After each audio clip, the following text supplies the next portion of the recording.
Formula होता है 0 point, ये फॉर्मूला है -0.4 क्रिस्टल फिल -0.4 पी ये प्लस ऑक्टाहेड्रल के लिए फॉर्मूला हो गया 6.6 प्लस 0.4। 0.6 क्यू।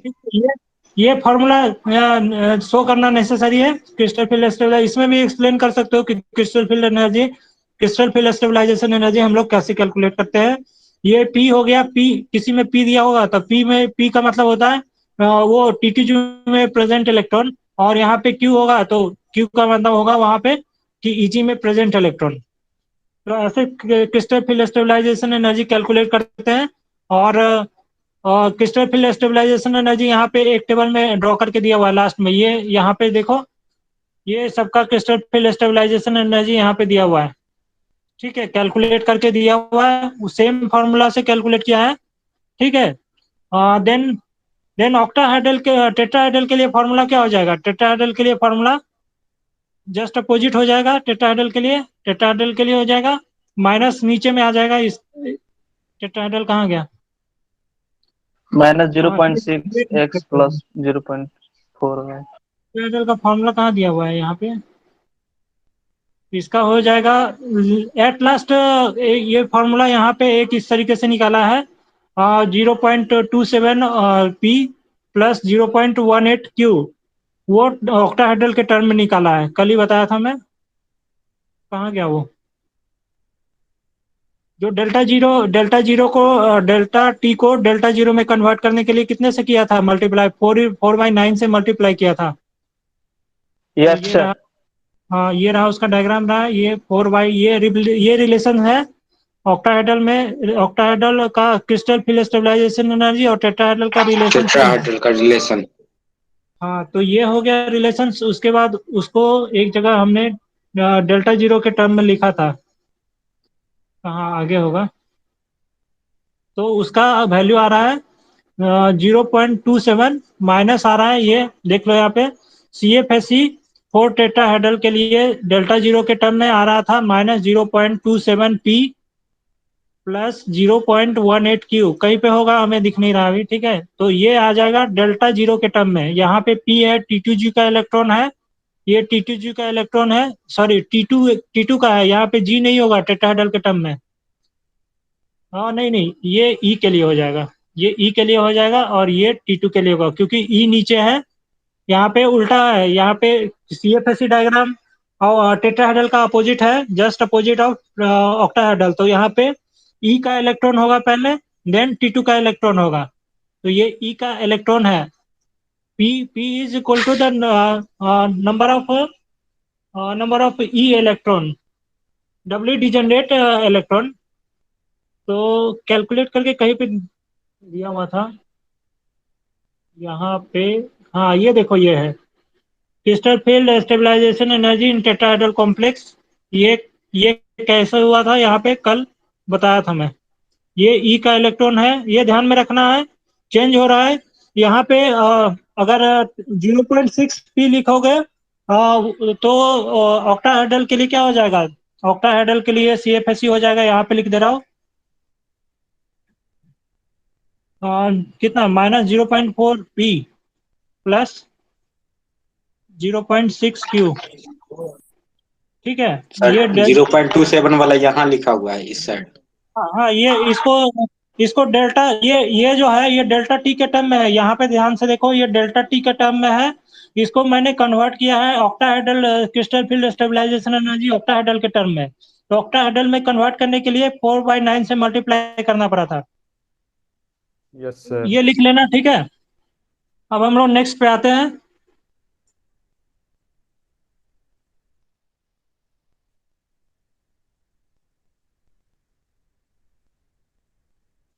नेक्स्ट में सीएफटी का लिमिटेशंस देखते हैं। सीएफटी का लिमिटेशंस क्या है? सीएफटी का लिमिटेशन है यहाँ पे कि पहला लिमिटेशन है कि ये consider only D orbital. D orbital को मेनली कंसीडर करता है, एस एंड पी ऑर्बिटल। यहाँ ये हो गया, पहला इसका डिमेरिट हो गया। दूसरा है this has not concerned not consider the covalent character in transition metal. Covalent character को कंसीडर नहीं करता। CFT has also not considered the pi bonding. Pi bonding जैसे मेटल टू लिगेंड में पाई बॉन्डिंग होता है और लिगेंड टू मेटल में pi bonding ये होता है, ठीक है। देन ये relative strength of the ligand in respective chemical series इसको भी एक्सप्लेन नहीं करता है। और ये इलेक्ट्रोस्टैटिक इंटरेक्शंस हो रहा है जो वो एक्सप्लेन नहीं करता, इसीलिए हम लोग आगे पढ़ते हैं लिगेंड फील्ड थ्योरी, वो तुम लोग को पढ़ना नहीं है, इसीलिए लिगेंड फील्ड थ्योरी LFT ये S और P और ये vital इसका को लिमिटेशन नहीं है, कर इसीलिए हम लोग फर्दर हम लोग पढ़ेंगे। इसके आगे पढ़ा जाता है लिगेंड फील्ड थ्योरी, जो हम सिलेबस में नहीं है तुम लोग को, इसलिए नहीं बता रहा हूँ, ठीक है। सर, ये S और P और देन है vital को कंसीडर नहीं ये करता। क्रिस्टल फील्ड स्प्लिटिंग देख रहे हैं हम लोग। हाँ बोलो। सर बोला ये S और P और vital कोई को कुछ सर बोला है? कंसीडर्ड नहीं करता। डी और हाँ, वाइटल को नहीं करता है। ओनली डी ऑर्बिटल के लिए। मेटल एसपी को इग्नोर करता है, ऐसा नहीं है। एसपी तो पार्टिसिपेशन हाइब्रिडाइजेशन में जैसे D2sp3 आ रहा है तो उसमें तो ये हो रहा है, पर मेनली डी ऑर्बिटल को फोकस करता है, इसीलिए यहाँ पे वो इसका लिमिटेशंस में दिया हुआ है। सर आइसोमेरिज्म में क्या क्वेश्चन था? पूछ रहे थे ट्रिगोनल बाइपिरामिडल में हाँ। स्प्लिटिंग कैसे होता है, कल क्वेश्चन में आया था एग्जाम में। तो टीबीपी का ये होगी क्रिस्टल फील्ड स्प्लिटिंग, ठीक है। इसका एक्सप्लेनेशन कहीं नहीं दिया हुआ था, इसलिए स्प्लिटिंग केवल डायग्राम दिया हुआ था, इसलिए डायग्राम दिखाया मैं। ये टीबीपी का हो गया, टीबीपी में हो गया, ये ऐसा है। देन स्क्वायर प्लेनर का ऐसा है क्रिस्टल फील्ड स्प्लिटिंग डायग्राम, ये स्क्वायर पिरामिडल का है।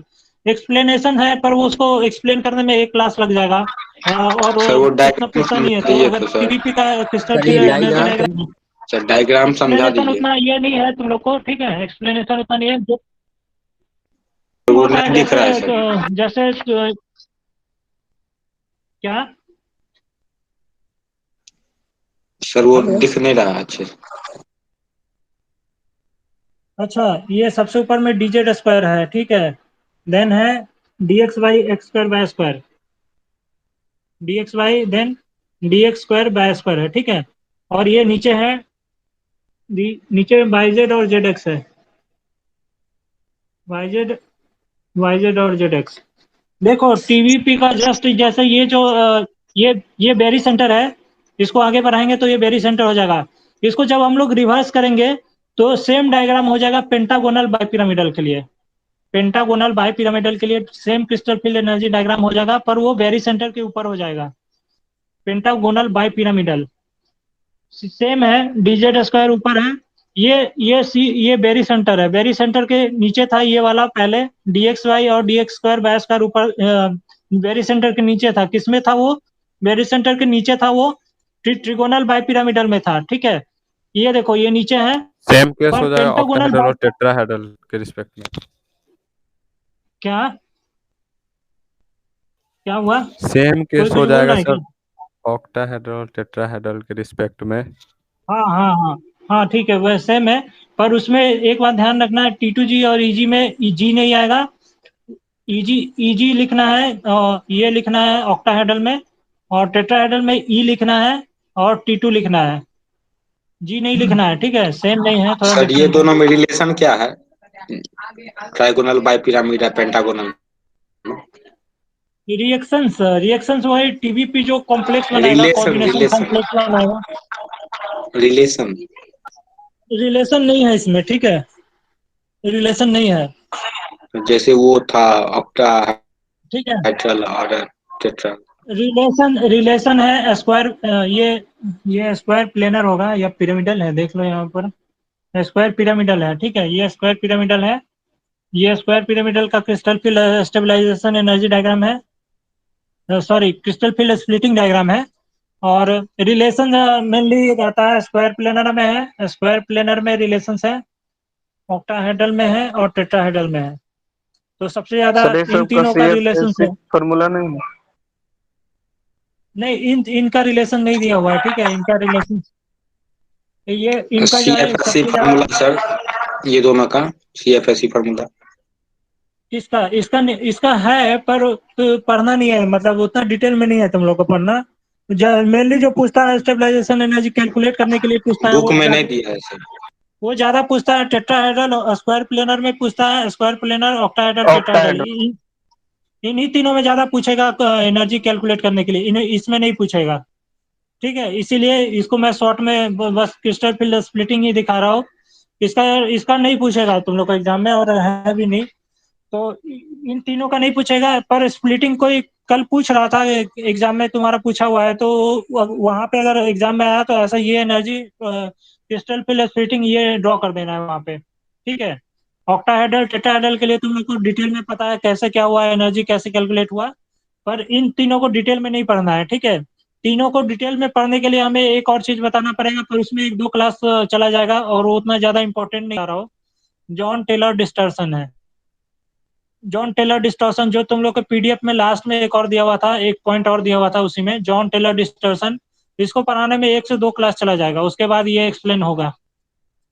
ठीक है, तो उतना डिटेल में नहीं कर रहा हूँ, जो जो इम्पोर्टेंट है एग्जाम पॉइंट ऑफ व्यू से, क्योंकि अब तुम लोग को रिवाइज करने का टाइम आ गया है एग्जाम का। ठीक है, मिड सेम अब जल्दी होगा, इस महीने के अंत में हो जाएगा, कब होगा सर? इस महीने के अंत तक में हो जाएगा। ठीक है, तो तुम लोग प्रिपेयर करो अभी, और अगर मैं ये बता भी दूंगा तो एग्जाम में नहीं आएगा उतना डिटेल में। ठीक है, तो बताने से कोई फायदा का। ठीक है, इसका जस्ट रिवर्स हो जाएगा, जस्ट रिवर्स हो जाएगा। ये जो बैरी सेंटर के नीचे में dx वाई और dx स्क्वायर बाय स्क्वायर है, ये जस्ट अपोजिट में आ जाएगा, उस ये इन्वर्स बैरी सेंटर के ऊपर आ जाएगा। बाकी dz square as it is अपने सेम पोजिशन पे रहेगा, और नीचे का भी सेम पोजिशन पे रहेगा। ये है dz और dy। ये पेंटागिनल पिरामिडल के लिए, और ये dx वाई है, ये dz स्क्वायर है, सेम है। और ये एक्स वाई और एक्स स्क्वायर बाय स्क्वायर है। तो ये crystal field energy splitting diagram हो गया। ट्रिगोनल बाय पिरामिडल के लिए हो गया, ये हो गया स्क्वायर पिरामिडल के लिए हो गया, और ये पेंटागोनल बाय पिरामिडल के लिए हो गया। जिसमें से ये तुम्हारा एग्जाम में आया हुआ है, या फिर पता नहीं कल कोई पूछ रहा था ये, इसके बारे में पूछ रहा था, तो ये यहाँ पे सर देखो। एग्जाम में आया हुआ है सर, मिड सेम में। मिड सेम वाला क्वेश्चन तो कॉलेज वाले इसमें। ठीक है, तो फोटो इलेक्ट्रिक इफेक्ट क्या है? फोटो इलेक्ट्रिक इफेक्ट डेफिनेशन देख लो यहाँ पे। When a beam of light with frequency equal to greater than the particular value, उसको थ्रेशोल्ड फ्रीक्वेंसी बोलते हैं, is allowed to strike the surface of the metal, electrons are ejected instantaneously from the surface of metal, this is called photo electric effect. तो यहाँ पे ये यही है, incident light है, ये फोटोन के फॉर्म में होता है। फोटोन मतलब प्लैंक प्लैंक जो प्लैंक क्वांटम थ्योरी है, प्लैंक क्वांटम थ्योरी के अकॉर्डिंग जो एनर्जी होता है वो फोटोन के फॉर्म में रिलीज होता है।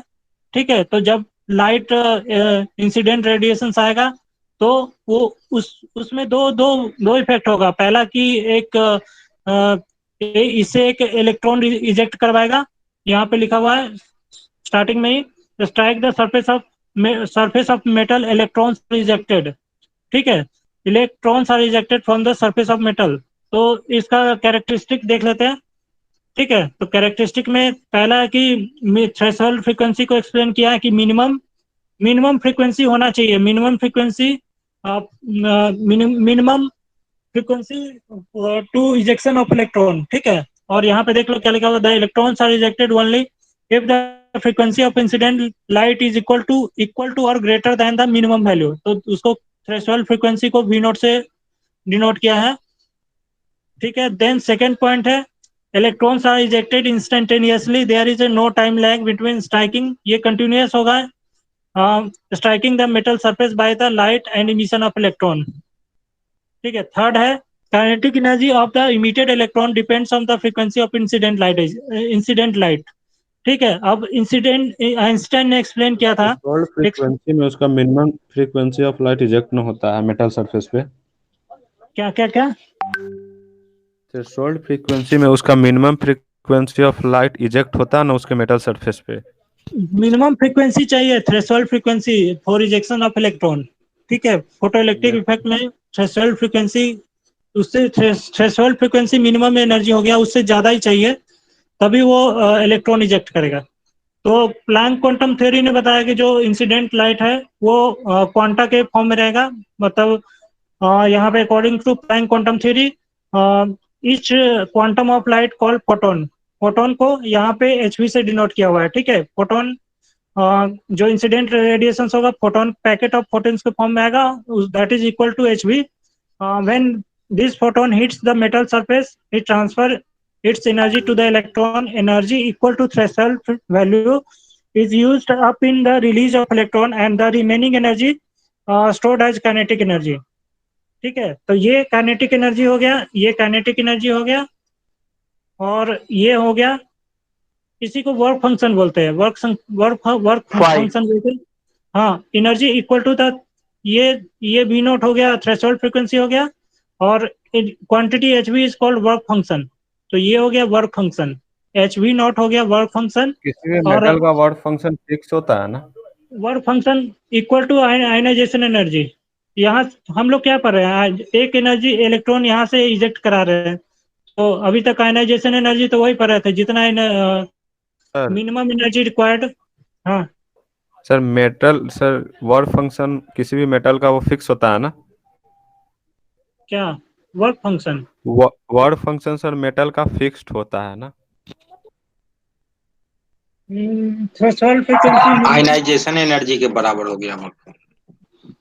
हाँ, तो वर्क फंक्शन फिक्स होता है, ये तो उसके थ्रेशोल्ड फ्रीक्वेंसी पे डिपेंड करेगा कि कौन सा मेटल का कितना होता है। तो हर एक मेटल का अलग अलग होगा, तो हर उसके एक लिए मेटल का कांस्टेंट होगा, अलग उसके अलग लिए होगा। वो वैल्यू हर एक के लिए, जैसे हर एक मेटल के लिए अलग अलग होगा, क्योंकि हर एक मेटल का अलग अलग ये है मतलब फ्रीक्वेंसी लगेगा, थ्रेशोल्ड फ्रीक्वेंसी लगेगा। तो ये सोडियम हो का गया। अब इसी को 2.5 देखो, इलेक्ट्रॉन वोल्ट। इक्वेशन को इक्वेट किया हुआ है, इक्वेशन को इक्वेट किया हुआ है, हाफ एम बी स्क्वायर को के लिख दिया है, हाफ एम बी स्क्वायर को के लिख दिया है, तो क्या हो जाएगा, H we minus H V not हो गया,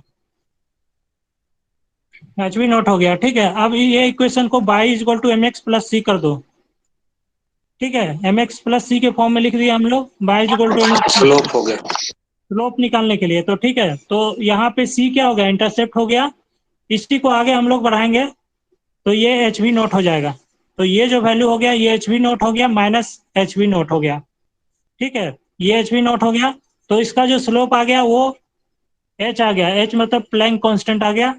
ठीक है, तो ये जो एम इज इक्वल टू यहाँ पे एच हो गया, यहाँ पे एक्स के, इसको हम लोग एक्स के फॉर्म में ले रहे हैं, और काइनेटिक एनर्जी को हम लोग बाय एक्सिस पे ले रहे हैं, बाय एक्सिस पे ले रहे हैं हम लोग काइनेटिक एनर्जी, और एक्स एक्सिस पे हम लोग क्या ले रहे हैं, frequency of the incident radiations, मतलब ये वी हो गया, V is the frequency of incident radiations. तो यहाँ से निकल गया हम लोग को। अब इस पे न्यूमेरिकल एग्जाम में पूछा हुआ है तुम लोग का, एक न्यूमेरिकल मुझे मिला है एग्जाम में, जो पूछा हुआ वो भी एक बार नेक्स्ट क्लास में सारा करा दूंगा। जितना भी एग्जाम में अभी तक क्वेश्चन पूछा हुआ है फर्स्ट यूनिट से, जो न्यूमेरिकल आया हुआ है, वो कल तुम लोग को करा दूंगा। एक न्यूमेरिकल अभी मुझे यहाँ पे मिला है, तो ये प्रॉब्लम है, फोटोन ऑफ लाइट, वेवलेंथ दिया हुआ है, वेवलेंथ दिया हुआ है, लैम्डा दिया हुआ है, मतलब लैम्डा दिया हुआ है 400 angstrom, 4000 angstrom, strike a metal surface, the work function of the metal wing, work function दिया हुआ है मतलब एच वी नॉट दिया हुआ है, वर्क फंक्शन दिया हुआ मतलब एच वी नॉट दिया हुआ है, एच वी नॉट दिया हुआ है, और 2.13 इलेक्ट्रॉन वोल्ट में दिया हुआ है। ठीक है, इलेक्ट्रॉन वोल्ट में दिया हुआ है यहाँ पे। Then calculate the energy of the photon in electron volt. ठीक है, सर जो तो सॉल्यूशन में फाई इज इक्वल टू दिया है वही ना, एच बी नॉट। हाँ, ये दूसरे बुक से लिया हुआ है, इसीलिए यहाँ पे फाई लिखा हुआ, phi is equal to H nought हो गया। ये दूसरे बुक से मैं प्रॉब्लम लिया हुआ, मैं जिस बुक से थ्योरी लिया वहाँ पे प्रॉब्लम नहीं था, तो मैं दूसरे बुक से लिया हुआ ये प्रॉब्लम। तो H V nought is equal to phi हो गया, phi is equal to work function हो गया। ठीक है, तो कंफ्यूज मत होना, यहाँ पे फाई दिया हुआ है, तो अलग अलग बुक में अलग अलग नोटेशन यूज करता है। ठीक है, तो के ई वहाँ पे लिखा हुआ था, के इज इक्वल टू, यहाँ पे देखो लास्ट में एच वी माइनस फाई लिखा हुआ, तो फाई माइनस फाई क्या क्या था वहाँ पे, एच वी नॉट था, वो एच वी नॉट क्या है, वर्क फंक्शन है। तो वर्क फंक्शन दिया हुआ है, एच वी नॉट का वैल्यू दिया हुआ है, then calculate the energy of the photon. तो वी इज इक्वल टू, तुम लोग को पता है, V is equal to frequency is equal to C upon lambda होता है, लैम्डा दिया हुआ है, फ्रीक्वेंसी निकल गया। ठीक है, तो एक तरह से तुम लोग को वेवलेंथ से तुम लोग को एनर्जी निकल गया, ये हो गया, वेलोसिटी ऑफ लाइट हो गया 3 × 8 मीटर पर सेकेंड।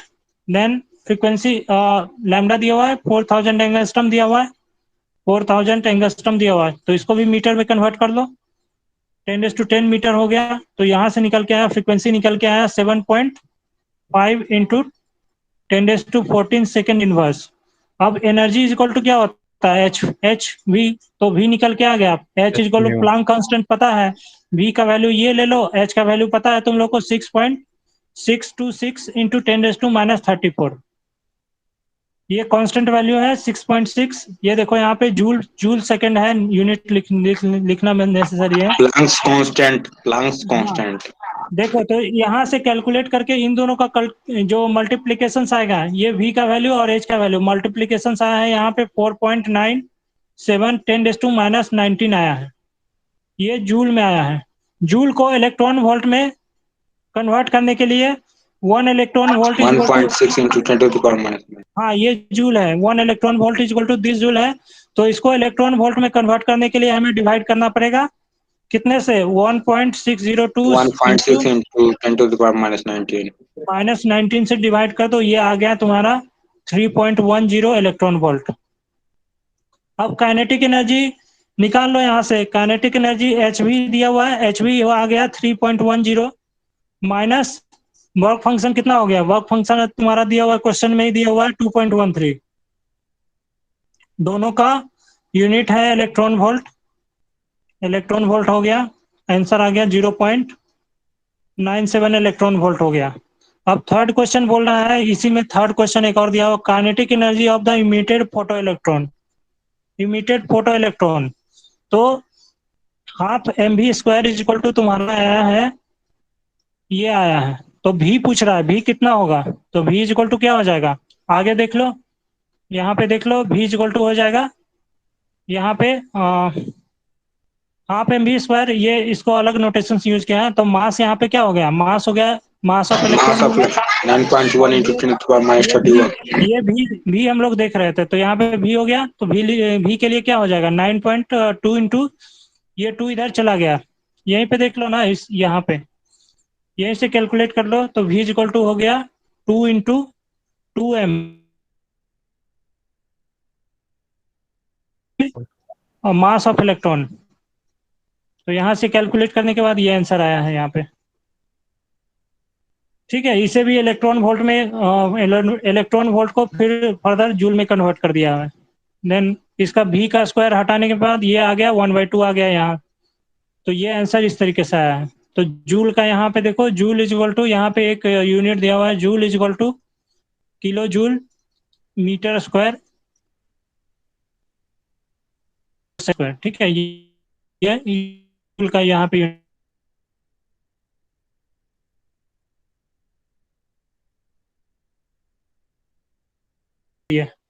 अंडर रूट हो जाएगा। अंडर रूट छूट गया था यहाँ पे, अंडर रूट देना पड़ेगा, जो v² है यहाँ पे, तो यहाँ पे कन्वर्जन के लिए। ठीक है, तो ये 4 नंबर में इस पे एक न्यूमेरिकल है। नेक्स्ट क्लास में सारा न्यूमेरिकल मैं करा दूंगा। कल जो क्लास लूंगा सारा न्यूमेरिकल कराऊंगा। मैक्सिमम जो न्यूमेरिकल है तुम्हारा क्वांटम केमिस्ट्री से है। क्वांटम केमिस्ट्री से ऐसे भी मैं जब जब थ्योरी पढ़ाया हूँ एक प्रॉब्लम बता ही दिया हूँ। क्वांटम केमिस्ट्री में तुम्हारा जो प्रॉब्लम है फोटो इलेक्ट्रिक इफेक्ट है, डी ब्रोगली इक्वेशन से है फोटो इलेक्ट्रिक इफेक्ट। न्यूमेरिकल है, न्यूमेरिकल बेस्ड क्वेश्चन है। दूसरा है ब्रोगलीज इक्वेशन से है, डी ब्रोगलीज इक्वेशन से है, लैम्डा डी ब्रोगलीज इक्वेशन से है न्यूमेरिकल। थर्ड कौन सा था, Heisenberg uncertainty principle. Heisenberg uncertainty. हाँ, इससे भी प्रॉब्लम है। अनसर्टेनिटी प्रिंसिपल अगर तुम लोग से हो जा रहा है तो कल मैं न्यूमेरिकल नहीं लेता हूँ। बोलो न्यूमेरिकल कराना है कल या फिर रिवीजन क्लास रखना है।